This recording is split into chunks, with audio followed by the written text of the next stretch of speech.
बिस्मिल्लाहिर्रहमानिर्रहीम। अस्सलाम वालेकुम student, I am Wajid Ali combo, chemistry first year chapter 1 और टॉपिक है आज हमारा आयन। स्टूडेंट, इससे पहले हमने दो लेक्चर्स में एटम और मॉलिक्यूल के बारे में पढ़ा और अब हम आयन की तरफ आ रहे हैं। अगर मैं आयन के लफ्जी मानी आपको बताऊं कि मीनिंग्स क्या है, तो आयन के मीनिंग है वेंडरर, आई मीन आवारा गर्द। एक्चुअली जब आप किसी भी सब्सटेंस को, इलेक्ट्रोलाइट को एक्वस सॉल्यूशन में ऐड करते हैं तो वो अपने आयंस में कन्वर्ट हो जाता है। जैसे आप सोडियम क्लोराइड लें, सोडियम क्लोराइड को वाटर में ऐड करें तो सोडियम क्लोराइड सोडियम आयन और क्लोराइड आयन में डिसोसिएट होगा और ये जो सोडियम आयन और क्लोराइड आयन जो है वो उस एक्वस सॉल्यूशन में रैंडमली मूव करेंगे। लिहाजा उनके रैंडम मोशन की वजह से, आवारा गर्दी की वजह से हम उन्हें आयंस कहते हैं। आयन के बारे में क्या क्या हम पढ़ेंगे, एग्जाम में इससे रेलेवेंट कौन से क्वेश्चन पूछे जाते हैं, आइए जरा उनको देखते हैं। आयंस में पहले तो मैं आपको इसकी डेफिनेशन, टाइप्स और एग्जाम में पूछे जाने वाले क्वेश्चन उनकी तरफ आपको लाता हूं, फिर हम आगे बढ़ते हैं। डेफिनेशन में दो species which carry either positive or negative charge are called ions। ये डेफिनेशन है।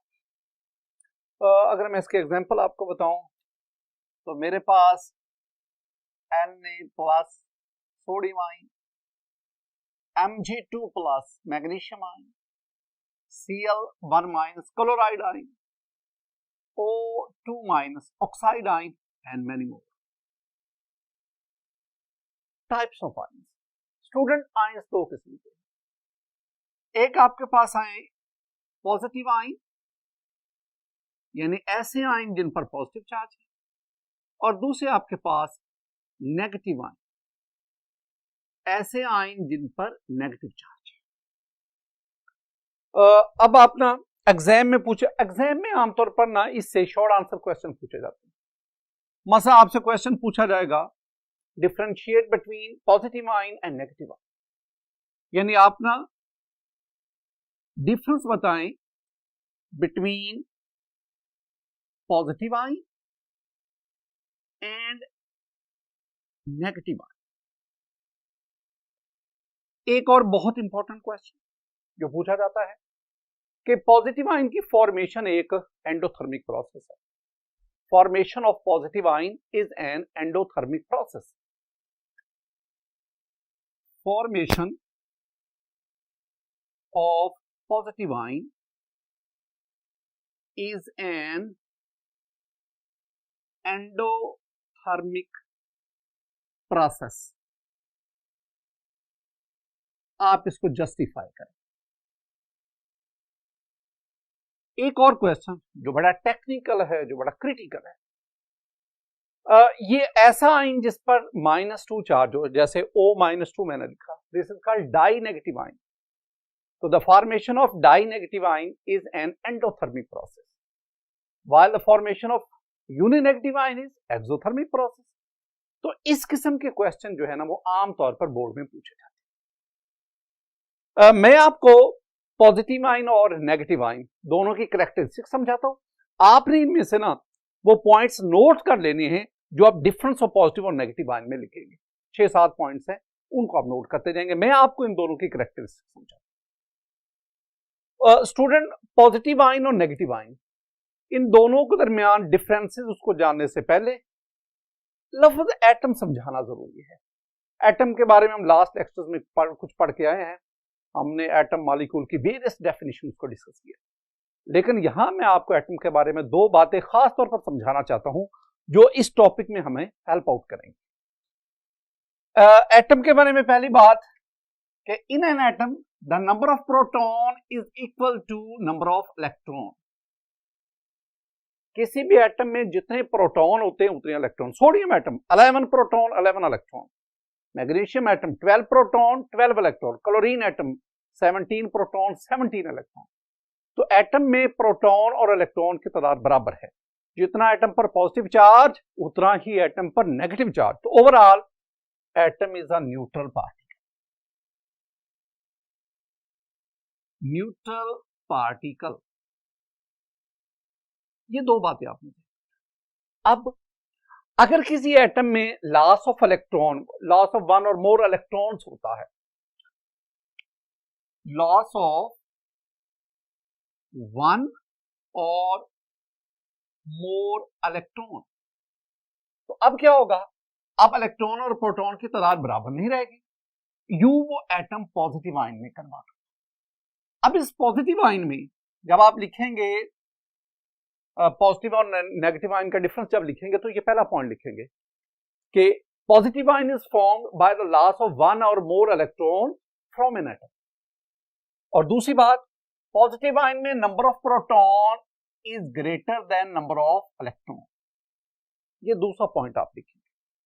अब आप नेगेटिव आयन की तरफ आए। नेगेटिव आयन कब बनता है, जब कोई न्यूट्रल एटम एक या एक से ज्यादा इलेक्ट्रॉन को गेन करता है, यानी it is formed by the gain of one और more electrons by an atom. तो पहला डिफरेंस में पहला पॉइंट आप क्या लिखेंगे, a negative ion is formed by the gain of one और more electron by an atom. इस तरह इसमें number of proton in negative ion is less than number of electron. ये दो पॉइंट्स आपके पास आ गए। स्टूडेंट एक बात, हम ना पॉजिटिव आयन को कैटाइन भी कहते हैं, हम नेगेटिव आयन को एनाइन भी कहते हैं। आप जानते हैं बड़ा कि पॉजिटिव आयन को कैटाइन, नेगेटिव आयन को एनाइन क्यों कहते हैं? और जरा मैं आपको समझाता हूं। स्टूडेंट मेरे पास ये एक इलेक्ट्रोलिटिक सेल है। चैप्टर 10 में जाकर हम इलेक्ट्रोलिटिक सेल और गर्मालिक सेल उनको पढ़ेंगे। इलेक्ट्रोलिटिक सेल जिसमें इलेक्ट्रिसिटी कंज्यूम होती है, जिसमें इलेक्ट्रोलिसिस होती है। तो अब इलेक्ट्रोलिटिक सेल जो है उसमें मेरे पास ये एक इलेक्ट्रोड है, it is connected to positive terminal of the battery. तो इस पर पॉजिटिव चार्ज आ गया। वो इलेक्ट्रोड जिस पर पॉजिटिव चार्ज होगा हम उसे कहते हैं एनोड। ये मेरे पास एक और इलेक्ट्रोड है, it is connected to negative terminal of the battery. इस पर नेगेटिव चार्ज आ गया, इसे हम कहते हैं कैथोड। अब आपने ना इस सेल के अंदर कोई इलेक्ट्रोलाइट लिया है, एक्वस सॉल्यूशन फॉर्म में या मोल्टन फॉर्म। जब वो एक्वस सॉल्यूशन या मोल्टन फॉर्म में आएगा तो वो अपने आयंस में कन्वर्ट हो जाएगा। कुछ आयंस होंगे जिन पे पॉजिटिव चार्ज होगा, कुछ आयंस होंगे जिन पे नेगेटिव चार्ज होगा। अब होगा क्या कि जब आप इनको बैटरी से कनेक्ट करते इलेक्ट्रोड को, इलेक्ट्रोलिसिस शुरू होगी। ये जो पॉजिटिव चार्ज रखने वाले, पॉजिटिव चार्ज वाले, they will move towards the cathode. ये कैथोड की तरफ मूव करेंगे और वहां जाके ये इनके इलेक्ट्रोलिसिस होगी। अब जब ये कैथोड की तरफ जाएंगे, यानी कैथोड इनको अटैक करेगा। कैथोड का पहला जो है ना कैट लिखा हुआ है, और इसी से हम लफ्ज लेते हैं कैटाइन। कैथोड ऐसा इलेक्ट्रोड जो कैटाइन को अट्रैक्ट करता है। तो वो इलेक्ट्रोड जो कैटाइन को अट्रैक्ट करता है उसे हम कैथोड कहते हैं, या ऐसे आयन जो इसको कैथोड अट्रैक्ट करता है, those ions are called cation. तो ये जो कैटाइन का कैट है ये कैथोड से आया, और कैथोड पे नेगेटिव चार्ज है। नेगेटिव चार्ज वाला इलेक्ट्रोड हमेशा पॉजिटिव चार्ज वाले आयन को अट्रैक्ट। इसके बरक्स अगर आप एनोड को देखें तो इसमें पॉजिटिव चार्ज और डेफिनेटली नेगेटिव चार्ज वाले आयन को अट्रैक्ट करें। तो ऐसा इलेक्ट्रोड जो नेगेटिव इसको अट्रैक्ट कर रहा है। अब इसके शुरू में है एन, तो इसी से हमने क्या ले लिया, एन आयन। तो एन आयन जिनको एनोड अट्रैक्ट करता है, कैटाइन जिनको कैथोड अट्रैक्ट, ये इनके बीच। स्टूडेंट तीसरा पॉइंट जो हम आते हैं ना पॉजिटिव आयन, मैं एक सेंटेंस लिखता हूं फॉर्मेशन ऑफ कैटाइन यानी positive ion is an oxidation process. Cation का बनना एक ऑक्सीडेशन प्रोसेस है। और इधर मैं लिखूंगा formation of anion, A9 mean negative ion, is a reduction process. अब इनको याद रखने के लिए एक छोटा सा टोटका मैं आपके साथ शेयर स्टूडेंट में लिख रहा हूं लियो रोर्स जर, ये एक टोटका है, सिर्फ इस बात को याद रखना। लियो में loss of E stand for electron is called oxidation, यानी ऐसा प्रोसेस, ऐसा रिएक्शन जिसमें इलेक्ट्रॉन का लॉस हो उसे हम कहते हैं ऑक्सीडेशन। और इधर G for gain of E stand for electron is called reduction. ऐसा रिएक्शन, ऐसा प्रोसेस जिसमें गेन ऑफ इलेक्ट्रॉन होती है उसे कहते हैं रिडक्शन। हमने पढ़ा कि जब ये पॉजिटिव आयन या कैटाइन बनता है, ये एटम है, जब इसमें लॉस ऑफ इलेक्ट्रॉन हुआ एक से ज्यादा, तो ये मेरे पास पॉजिटिव आयन बना। चूंकि इस प्रोसेस के दौरान लॉस ऑफ इलेक्ट्रॉन हुआ, तो LEO loss of electron is called oxidation, so this reaction is called the oxidation process. इसके बरक्स अगर मेरे पास ये एक एटम है बी, ये एक इलेक्ट्रॉन गेन करता है, यानी गेन ऑफ इलेक्ट्रॉन हुआ, तो ये मेरे पास एन आयन बना, नेगेटिव आयन बना। नेगेटिव आयन की फॉर्मेशन के दौरान इसमें गेन ऑफ इलेक्ट्रॉन हुआ, तो ऐसा रिएक्शन जिसमें गेन ऑफ इलेक्ट्रॉन होगा, ऐसा प्रोसेस जिसमें उसे हम कहेंगे reduction. Next point student, next point हम डिस्कस करेंगे कि पॉजिटिव आयन, अगर आप इसी चीज को देखें, पॉजिटिव आयन की फॉर्मेशन के दौरान जो साइज है वो रिड्यूस हो जाता है, जब नेगेटिव आयन बनता है तो साइज में इंक्रीज आता है। कैसे, जरा इसको हम ना एनिमेशन की मदद से देखते हैं। स्टूडेंट मेरे पास ये एक एटम है, सोडियम का एटम। पहले तो आप देखें कि सोडियम एटम से सोडियम आयन यानी पॉजिटिव आयन कैसे बना। ये सोडियम का एटम है, न्यूक्लियस में 11 प्रोटॉन और शेल्स में 11 इलेक्ट्रॉन रिवॉल्व। अगर आप इस सोडियम एटम जिसका वैलेंस शेल में एक इलेक्ट्रॉन है, उस इलेक्ट्रॉन का लॉस करवाते हैं, आपके पास ये सोडियम आयन।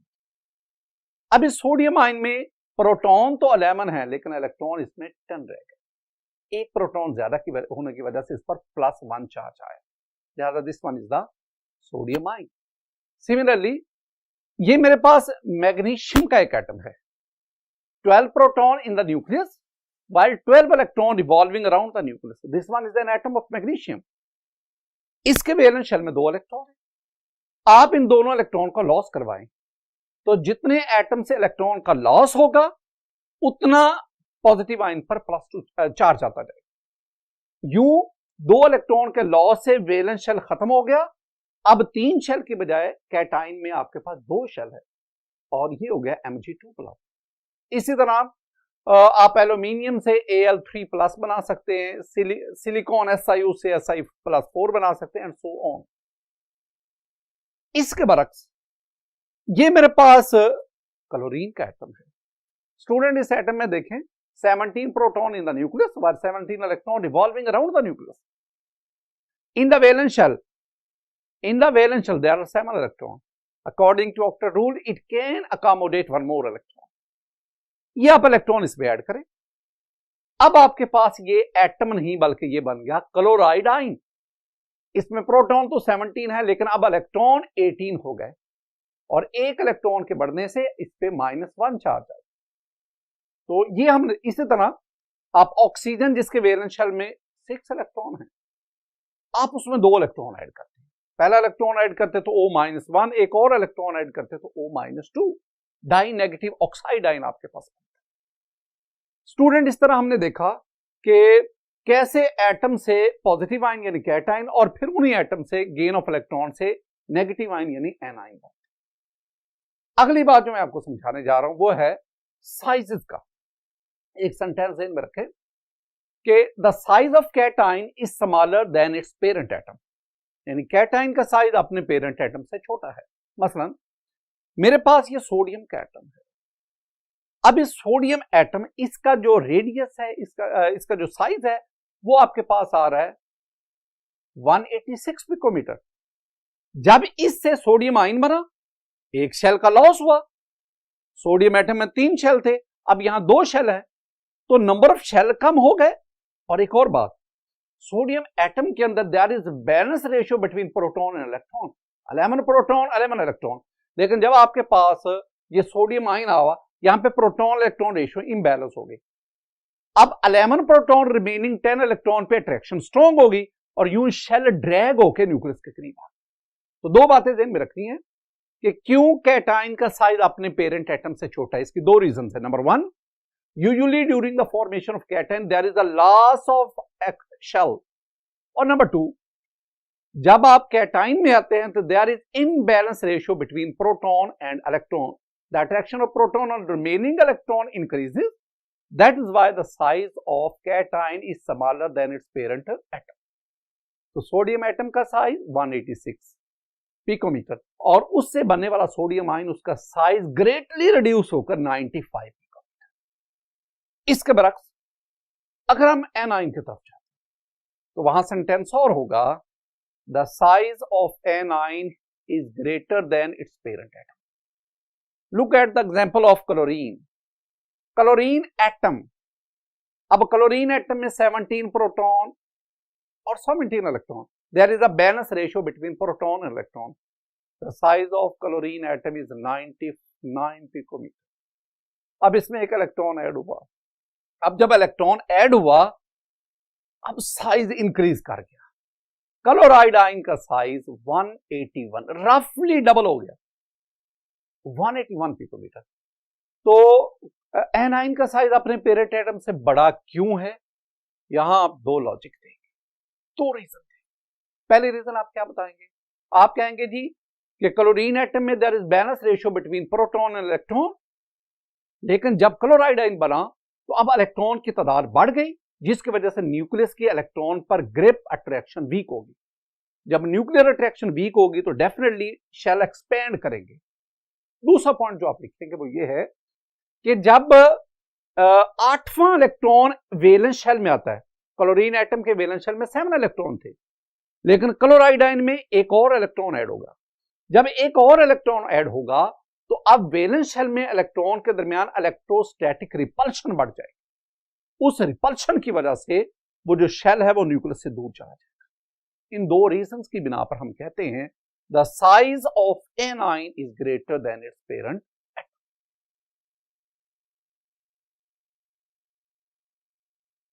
पहली बात मैंने आपको बताई, size of cation is smaller than its parent atom। मसलन सोडियम एटॉमिक फॉर्म में इसका साइज हमारे पास आ गया 186 पिकोमीटर, और जब इसमें लॉस ऑफ इलेक्ट्रॉन से सोडियम आयन बना, अब इसका साइज है 95। इसके बरक्स अगर आप इधर आएंगे तो हम कहेंगे size of anion is greater then its parent atom. मेरे पास स्टूडेंट ये क्लोरीन एटम, इसका साइज 99 पिकोमीटर, एक इलेक्ट्रॉन ऐड किया, ये बना क्लोराइड आयन, इसका size 181। Next point very important, ये शॉर्ट आंसर क्वेश्चन दिया था। हमारे पास ये पॉइंट आया, जब कैटाइन बनता है, जब पॉजिटिव आयन बनता है तो एनर्जी प्रोवाइड करनी पड़ती है, लिहाजा कैटाइन की फॉर्मेशन एक endothermic process. Formation of cation is N endothermic process. Student आप ना 9th-10th में पढ़ के हैं, एंडोथर्मिक प्रोसेस ऐसा प्रोसेस जिसमें हीट अब्सॉर्ब होती है, एक्सोथर्मिक ऐसा प्रोसेस जिसमें हीट रिलीज। अब एंडोथर्मिक, आप सोडियम एटम लें गैसियस स्टेट में। अब सोडियम एटम में मैंने पहले भी आपसे कहा 11 प्रोटॉन 11 इलेक्ट्रॉन, तो प्रोटॉन यानी न्यूक्लियस की इलेक्ट्रॉन पर अट्रैक्शन। अगर आप वैलेंस शेल से इलेक्ट्रॉन निकालना चाहते हैं तो आपको वो जो न्यूक्लियस और वैलेंस शेल में इलेक्ट्रॉन के दरमियान अट्रैक्शन उसको ओवरकम करना पड़ेगा। उस अट्रैक्शन को ओवरकम करने के लिए you have to provide energy. तो जब आप वो एनर्जी प्रोवाइड करते हैं, हमारे पास इलेक्ट्रॉन का लॉस हुआ, सोडियम आयन बना। इस दौरान जो आप एनर्जी देते हैं that is plus 496 kilojoule per mole. जब भी एंडोथर्मिक होता है तो इसमें ये पॉजिटिव का साइन आता है, पॉजिटिव का साइन। स्टूडेंट इसके बरक्स अगर हम एनाइन की बात करें तो मैं इसमें ये लिखूंगा कि formation of uni negative ion is an exothermic process, while formation of dinegative ion is an endothermic process। ये बड़ा इंपॉर्टेंट बात है कि यूनी नेगेटिव आयन का बनना एक एक्सो है और डाई नेगेटिव आयन उसका बनना एक एंडोथर्मिक है। ये लॉजिकल पॉइंट है, जरा इसको डिटेल से समझते हैं। स्टूडेंट केमिस्ट्री फर्स्ट ईयर में ना मैं आपको पढ़ाते हुए वो कंसेप्चुअल बातें बताऊंगा ताकि आप कंसेप्ट, ये जो ड्राई है, ये जो टफ सब्जेक्ट समझा जाता है, ये आपके लिए आसान हो जाए। आज की जो बुनियादी बात आपने समझनी है ना वो है, अगर दो अपोजिटली चार्ज पार्टिकल्स के दरमियान, अगर दो अपोजिटली चार्ज पार्टिकल्स के दरमियान अट्रैक्शन हो, अट्रैक्शन, तो इस दौरान एनर्जी रिलीज होती, एनर्जी रिलीज्ड। इसके बरक्स अगर दो सिमिलर चार्ज वाले पार्टिकल्स के दरमियान, यानी दो कैटाइन है, दो आयनाइन है, दो प्रोटॉन है, सिमिलर चार्ज, इनके दरमियान रिपल्शन हो, रिपल्शन, तो अगर रिपल्शन होगी तो इस दौरान एनर्जी जो है वो अब्सॉर्ब होगी, एनर्जी अब्सॉर्ब। ये बुनियादी बात आपने। अब जरा देखें, मेरे पास ये ऑक्सीजन का एटम है, ये ऑक्सीजन एटम है। स्टूडेंट प्रोटॉन 8 और बाहर इलेक्ट्रॉन भी 8। ये के शेल है, ये एल शेल है। एल शेल में 6 इलेक्ट्रॉन है। According to octet rule it can accommodate 8 electron. अब आप क्या करते हैं, आप इसमें एक और इलेक्ट्रॉन ऐड करते हैं। जब ये इलेक्ट्रॉन यहां ऐड होगा, ऐड होने के लिए आएगा, इस इलेक्ट्रॉन पर दो फोर्सेस एक्ट करेंगे। न्यूक्लियस इसको अपनी तरफ अट्रैक्ट करेगा, तो न्यूक्लियस और इस इलेक्ट्रॉन में फोर्स ऑफ अट्रैक्शन होगी। मैंने आपको कहा कि अगर अट्रैक्शन होगी तो एनर्जी रिलीज होगी, लेकिन इस पर वैलेंस शेल के इलेक्ट्रॉन इसको रिपेल भी कर रहे हैं और उस रिपल्शन की वजह से एनर्जी अब्सॉर्ब। अब ओवरऑल क्या एनर्जी रिलीज हो रही है, अब्सॉर्ब? ये डिपेंड करता है कि अट्रैक्शन और रिपल्शन दोनों में से मैग्नीट्यूड किसका ज्यादा है। तो इस केस में जब न्यूट्रल एटम में पहला इलेक्ट्रॉन ऐड होने के लिए आता है, the magnitude of attraction is greater then magnitude of repulsion. तो इसका मतलब है ज्यादा एनर्जी रिलीज होगी, कम एनर्जी अब्सॉर्ब होगी। सपोज 200 किलो जूल पर मोल एनर्जी रिलीज हो रही है, 60 किलो जूल पर मोल एनर्जी अब्सॉर्ब हो रही है ड्यू टू रिपल्शन।